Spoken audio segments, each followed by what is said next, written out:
Birthdays, festival, new year, कुछ भी हो, चॉकलेट एक ऐसी चीज़ है जिसे आप कभी भी गिफ्ट कर सकते हैं और ये गिफ्ट करने में बहुत ही बढ़िया लगती है।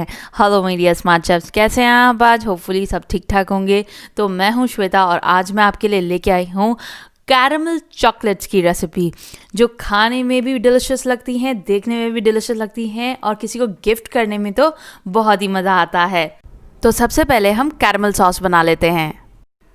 तो कैरमल सॉस बनाने के लिए यहाँ पे मैंने 3/4 कप चीनी ले ली है और इसको मैंने डाल दिया एक हैवी बॉटम्ड कढ़ाई में। यहाँ पे मैंने नॉन स्टिक ली है, आप स्टील की भी ले सकते हैं। बस कढ़ाई को आप पहले से गर्म मत करिएगा, क्योंकि अगर आप कढ़ाई को पहले से गर्म कर देंगे और फिर उसमें चीनी डालेंगे तो जहाँ जहाँ पे चीनी एकदम से टच करेगी वहाँ पे एकदम से वो जलने लग जाएगी।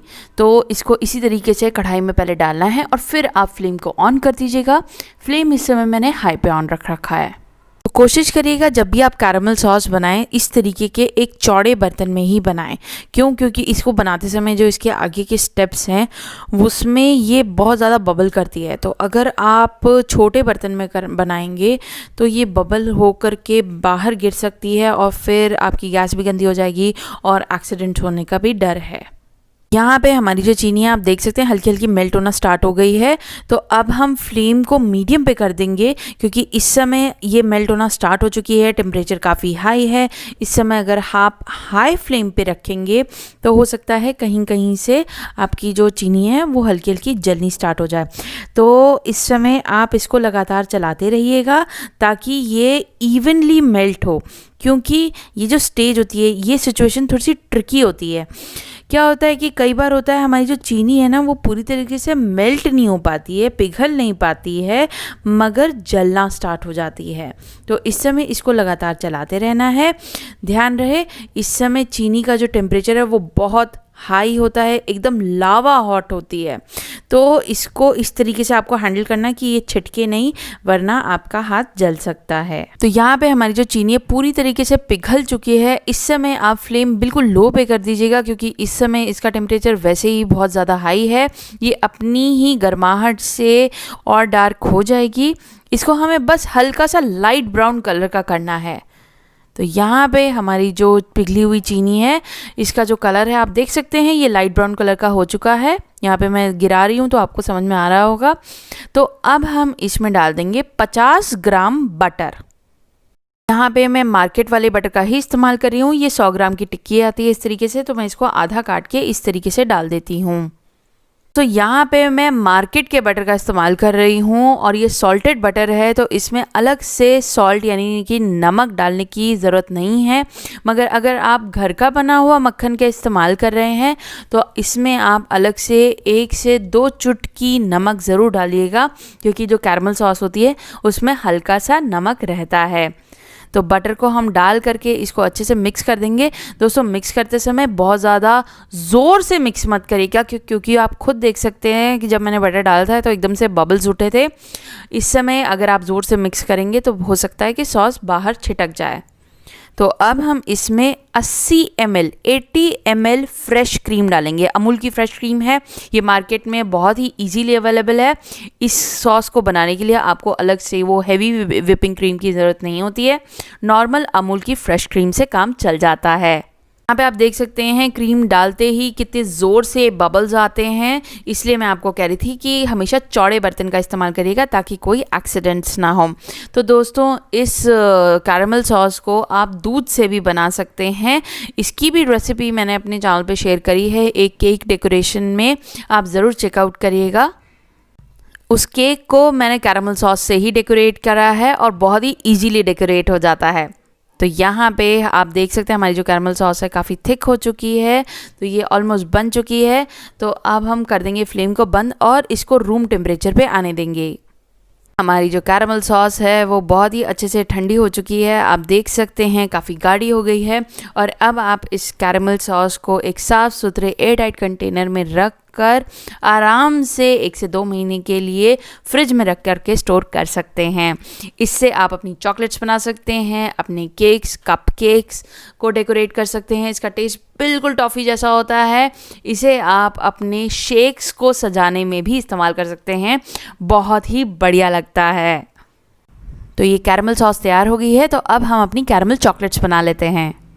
तो इसे बनाने के लिए यहाँ पे मैंने 100 ग्राम डार्क चॉकलेट ले ली है। आप चाहें तो मिल्क चॉकलेट भी ले सकते हैं, मगर क्योंकि दोस्तों हम कैरमल स्टफ्ड चॉकलेट्स बना रहे हैं और कैरमल काफ़ी मीठी होती है, तो मैं आपको सजेस्ट करूँगी कि आप इसे डार्क चॉकलेट से ही बनाएं। कॉम्बिनेशन बहुत ही अच्छा लगेगा। इसे मैंने सुबह ही फ्रिज से बाहर निकाल करके रख दिया था और ये बिल्कुल रूम टेम्परेचर पे है, इसलिए ये इतनी आसानी से कट रही है। तो इसे हम छोटे छोटा काट लेंगे और एक बोल में डाल देंगे और अब हम इसको मेल्ट करेंगे। तो आज मैं इसको माइक्रोवेव में मेल्ट करने वाली हूँ। तो दोस्तों चॉकलेट्स जो होती है ना, बड़ी ही डेलिकेट सी चीज़ होती है। इसको एकदम से आप बहुत ज़्यादा हाई हीट पे मेल्ट नहीं करिएगा। यहाँ पे मैंने इसको हाई पावर पे केवल 15 सेकेंड के लिए माइक्रोवेव किया है और अब आप देख सकते हैं मैं इसको मिक्स कर रही हूँ ताकि जो इसकी गर्माहट है, जो इसकी हीट है, वो डिसिपेट हो जाए। मतलब इसकी जो गर्माहट है वो इधर उधर फैल जाए। चॉकलेट्स बहुत ही डेलिकेट होती हैं, बहुत जल्दी जल जाती हैं, चाहे वो डार्क चॉकलेट हो चाहे वो वाइट चॉकलेट हो। इसे आप इसी तरीके से 10-10 सेकंड के बर्स्ट में ही माइक्रोवेव में मेल्ट करिएगा। और अगर आपके पास माइक्रोवेव नहीं है तो आप इसको गैस पे भी मेल्ट कर सकते हैं, मगर डायरेक्टली इसको फ्लेम पे नहीं रखना है। इसे आप डबल बॉयलर मेथड से मेल्ट कर सकते हैं। मतलब आप एक बड़े स्टील के भगोने में पानी भर लीजिएगा और फिर एक छोटा भगोना लीजिएगा जिसे आप स्टील के भगोने के ऊपर रख लें। मेक श्योर ये जो छोटा वाला भगोना है ना, उसको पानी नहीं टच होना चाहिए नीचे का, ताकि एकदम से डायरेक्ट हीट ना मिले। और उस छोटे वाले भगोने में आप ये जो चॉकलेट है उसको छोटा छोटा काट करके डाल दीजिएगा। चॉकलेट को लगातार चलाते रहिएगा। यहाँ पे आप देख सकते हैं इस समय भी मैं इसको लगातार चला रही हूँ और ये बहुत ही जल्दी मेल्ट हो जाएगी।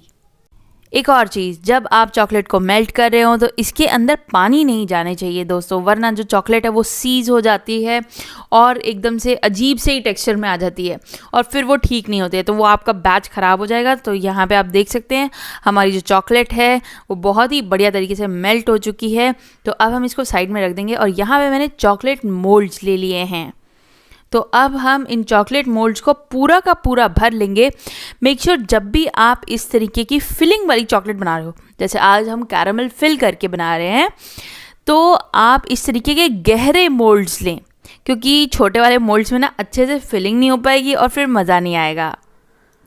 इस तरीके के मोल्ड्स आपको नॉर्मल ऑनलाइन भी अवेलेबल होते हैं और मार्केट में भी बहुत ही आसानी से मिल जाते हैं, तो आप वहाँ से ख़रीद सकते हैं। तो यहाँ पे मैंने चॉकलेट से इन मोल्ड्स को पूरी तरीके से भर दिया है, आप देख सकते हैं। और अब हम इनको 3 से 4 मिनट के लिए इसी तरीके से काउंटर पे छोड़ देंगे। दोस्तों जितना ज़्यादा देर के लिए आप इसको छोड़ेंगे उतनी ही मोटी आपकी बाहर की चॉकलेट की लेयर बनेगी। तो यहाँ पे 2 से 3 मिनट हो चुके हैं और हमारी जो चॉकलेट है वो थोड़ी बहुत सेट हो गई है। तो अब हम इस मोल्ड को वापस से इस वाले बोल में पलटा देंगे ताकि जो एक्स्ट्रा चॉकलेट है वो वापस से हमारे बोल में आ जाए। और फिर इस मोल्ड में जितनी भी चॉकलेट बची हुई है इसको सेट करने के लिए, जल्दी से सेट करने के लिए मैं इसको 2 से 3 मिनट के लिए फ्रिज में लगा दूंगी। वैसे अगर आपके पास टाइम हो तो आप इसको काउंटर पे ही छोड़ सकते हैं, ये काउंटर पे भी बहुत ही जल्दी सेट हो जाएगी। तो ये जो चॉकलेट है वो बाहर से सेट हो चुकी है और इधर मैंने ले ली है कैरमल सॉस। दोस्तों इस समय ये जो कैरमल सॉस है बिल्कुल रूम टेम्परेचर पे है। गरम कैरमल सॉस से हम फिलिंग नहीं करेंगे, वरना उसकी गर्माहट से जो चॉकलेट है वो पिघल जाएगी। तो अब हम कैरमल सॉस को इन चॉकलेट मोल्ड्स में बहुत ही सावधानी से इस तरीके से लगा देंगे। दोस्तों सावधानी से मैं इसलिए बोल रही हूँ क्योंकि आपकी जो कैरमल सॉस है ना वो बाहर की एजेस पे नहीं आनी चाहिए या फिर बॉर्डर्स पे नहीं आनी चाहिए, क्योंकि हमें इसको सील करना है चॉकलेट से। अगर ये कैरमल सॉस एजेस पे आ जाएगी या बॉर्डर्स पे आ जाएगी तो आपकी जो कैरमल है ना वो उतने ही हिस्से से लीक कर जाएगी, है ना। तो बस आपको इतना ध्यान रखना है कि मोल्ड के अंदर आपकी जो कैरमल सॉस है बहुत ही अच्छे से चली जाए। अगर आपके पास पाइपिंग बैग हो तो मैं आपको सजेस्ट करूँगी कि आप कैरमल सॉस को पाइपिंग बैग में भर दीजिएगा और फिर आसानी से आप इन मोल्ड्स को भर सकते हैं। तो ये जो आपको एक्स्ट्रा कैरमल दिख रहा है साइड में बॉर्डर पे, तो इसको हम बहुत ही सावधानी से हटा देंगे, वरना यहाँ से चॉकलेट से ये अच्छे से सील नहीं होगा। तो यहाँ पे मैंने इसको हाथ से ही हटा दिया है और अब हम इसके ऊपर वापस से चॉकलेट को पोर कर देंगे। चॉकलेट को ऊपर से पोर करने के बाद हम मोल्ड को हल्का सा टैप कर देंगे ताकि ये ऊपर से स्मूथ हो जाए, और वापस से हम इसको सेट होने के लिए या तो आप इसको फ्रिज में रख दें या फिर आप इसको काउंटर पे ही छोड़ सकते हैं। ये कंपाउंड चॉकलेट है, बहुत ही आसानी से सेट हो जाती है। तो दोस्तों ये जो कंपाउंड चॉकलेट है इसे भी आप ऑनलाइन मंगा सकते हैं। ये वैसे आपको किसी भी बेकरी शॉप पे भी बहुत ही आसानी से मिल जाएगी। क्वालिटी वाइज भी दोस्तों ये जो हमें गिफ्ट पैक्स मिलते हैं चॉकलेट्स के, उस हिसाब से भी हमारी ये जो कंपाउंड चॉकलेट हम बनाते हैं घर पे वो ज़्यादा टेस्टी लगती है, और इन्हें गिफ्ट करने में तो बहुत ही प्राउड फीलिंग आती है। इनको पैक करने के लिए बहुत ही सुंदर सुंदर रैपिंग पेपर्स और चॉकलेट के बॉक्सेस अवेलेबल होते हैं मार्केट में दोस्तों। आप ऑनलाइन भी मंगा सकते हैं, वैसे नॉर्मल मार्केट में बहुत ही ईजीली मिल जाते हैं, तो ज़रूर चेकआउट करिएगा। तो इसे 2 से 3 मिनट के लिए मैंने फ्रिज में सेट होने के लिए रख दिया था, और अब हम इसको मोल्ड से निकाल लेते हैं। ये बहुत ही आसानी से इन मोल्ड्स में से निकल आती हैं दोस्तों। इस तरीके के मोल्ड्स भी आपको बस एक ही बार ख़रीदने होंगे, और फिर आप हमेशा इनसे चॉकलेट्स बना करके अपने दोस्तों को, अपने रिश्तेदारों को, अपने फैमिली मेम्बर्स को गिफ्ट कर सकते हैं। तो यहाँ पे मैं आपको एक चॉकलेट काट के भी दिखा देती हूँ कि ये अंदर से कितनी ज़्यादा इंटरेस्टिंग, कितनी ज़्यादा डिलिशियस और गूई लग रही है। यहाँ पे आप खुद देख सकते हैं अंदर से कैरमल सॉस जब इस तरीके से निकल करके आएगी तो कोई भी यकीन नहीं करेगा कि इसे आपने घर पे बनाया है। सब आपकी तारीफ़ करते नहीं थकेंगे। तो दोस्तों इन चॉकलेट्स को एक बार ज़रूर ट्राई करिएगा, और मुझे नीचे कमेंट सेक्शन में कमेंट करके ज़रूर बताइएगा कि आपको कितने कॉम्प्लीमेंट्स मिले। अभी के लिए विदा लेते हैं, फिर से मिलते हैं एक नई रेसिपी के साथ। तब तक के लिए घर का खाएं, अच्छा खाएं, प्यार से बनाएं एंड एन्जॉय।